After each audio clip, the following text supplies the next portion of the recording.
Hello les amis, Harry Mariette, expert international en Krav Maga. Je réponds à vos questions.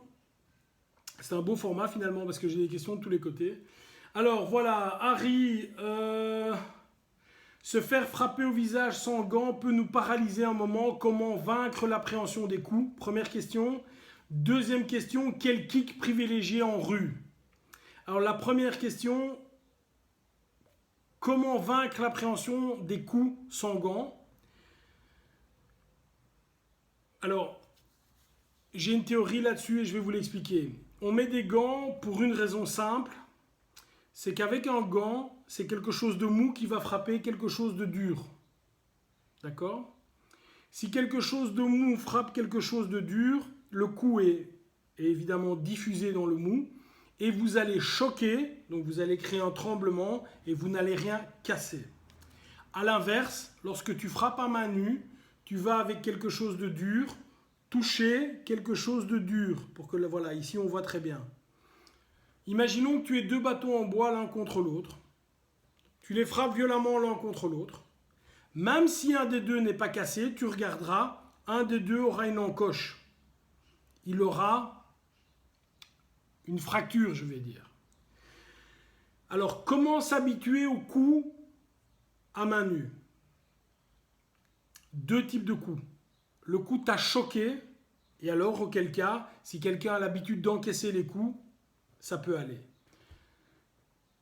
Au contraire, le coup ne t'a pas choqué, mais c'est vraiment une petite partie. Regardez comment bien frapper. J'ai sorti une vidéo là-dessus, comment bien frapper. Ce sont les kento qui vont toucher un os, la mâchoire, l'os temporal, la tempe, le front, le nez. Et là, malheureusement, tu ne peux pas t'habituer à quoi que ce soit. Ton os va être brisé. Il y a même une chance que sa main soit brisée, mais ton os sera brisé. Et lorsque tu as une fracture, lorsque tu as un os brisé, ben ça a des conséquences. Donc ici, et je répète ça, c'est pour ça que je suis en contradiction avec ces sports où tu vois 250 coups qui se donnent au visage et que la personne ne bouge pas. Lorsque tu frappes quelqu'un dans le visage, main nue, ça fait extrêmement mal. C'est pas fait pour ça. Il n'y a que Jean-Claude Van Damme qui s'en sort dans les films. Dans la vraie vie, tu prends un bébé qui fait 3 kilos et le bébé, tu le lèves et le bébé, sans faire exprès, laisse tomber sa tête sur ton nez. Tu hurles de mal. Tu hurles de mal. Tu te lèves de ton lit et ton petit doigt reste coincé contre la patte du lit ou contre l'armoire. Tu hurles de mal.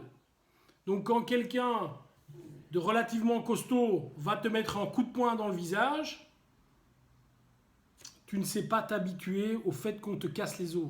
Tu ne sais pas faire ça. Si tu es avec des gants, c'est différent parce que tu ne vas pas t'habituer au fait qu'on te casse quelque chose, mais au fait d'un choc diffus. Et effectivement, lorsque tu as les gants, tu as de la transpiration, le gant ne touche pas réellement au bon endroit, tu peux apprendre à encaisser. By the way, c'est très très mauvais pour le cerveau, puisque ton cerveau ne va pas arrêter de cogner, mais ok, tu peux apprendre. À main nue, ce n'est pas possible. À main nue, ce n'est pas possible. Voilà, et c'est pas utile en plus. Voilà, premier point. Deuxième point, quel kick je vais privilégier dans la rue? Alors voilà, moi, vous le voyez avec la photo qui démarre, je suis relativement souple. Néanmoins, aucun kick haut. Pourquoi? Je m'entraînais encore avec des instructeurs il y a 2 jours. Et à un moment, un instructeur a glissé. Bam, il a glissé, il est tombé. Ça arrive, évidemment ça arrive. C'est un accident, ça ne doit pas arriver. Imaginons maintenant que tu lèves ton pied très haut et que tu n'aies pas de problème à lever tes jambes, tout se passe bien, tu lèves ton pied très très haut. Tu as des semelles en cuir ou que sais-je, où le sol est glissant, tu glisses, tu tombes, le combat s'arrête. Le gars peut en profiter, ça va s'arrêter. Donc le fait de frapper un high kick, même si tu sais le faire, c'est utile à partir du moment où tu as une bonne connaissance du sol, où tu es bien sur tes appuis. Il n'est pas du tout dit qu'en rue à 3 h du matin, avec des chaussures un peu glissantes, où tu ne connais pas le sol, etc., c'est un risque. Je ne dis pas que c'est impossible, mais c'est un risque. D'accord? Donc les kicks à privilégier, bien sûr, c'est le kick au génital, c'est le fameux low kick. C'est le kick au niveau de la vessie, le kick au niveau du ventre. Un stop kick avec les orteils de ce côté-là et le talon au niveau du tibia, ce sont des coups qui fonctionnent très très bien. Très très bien. Si tu dois mettre un kick haut, essaye de mettre un kick droit. Évite les circulaires. Pourquoi? Parce qu'avec le circulaire, tu vas devoir bouger ton pied d'appui. Et en bougeant ton pied d'appui, tu as des risques. Encore une fois, je ne dis pas que c'est impossible. Je dis simplement que tu prends plus de risques. Donc voilà, je termine cette vidéo. Encore une fois, une capsule relativement courte.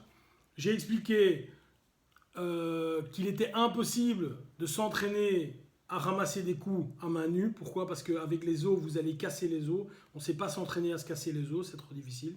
Certainement pas les os du visage. Je rappelle quand même qu'un être humain a plus ou moins 3,5 kg, 4 kg d'os dans le corps. Donc quand quelqu'un te dit j'ai les os lourds, il a peut-être 4,2 kg, hein, pas plus. Donc c'est pas énorme. Sur tout le corps, c'est vraiment pas énorme. C'est pas ça qui pèse. Quel kick je vais essayer de garder dans la vraie vie? Les kicks à privilégier, les kicks au génital, les low kicks, les stop kicks au tibia, bref, tous les kicks qui sont relativement bas. À éviter, je ne dis pas que c'est impossible, mais à éviter tout ce qui est circulaire haut, à éviter. Voilà, bye bye.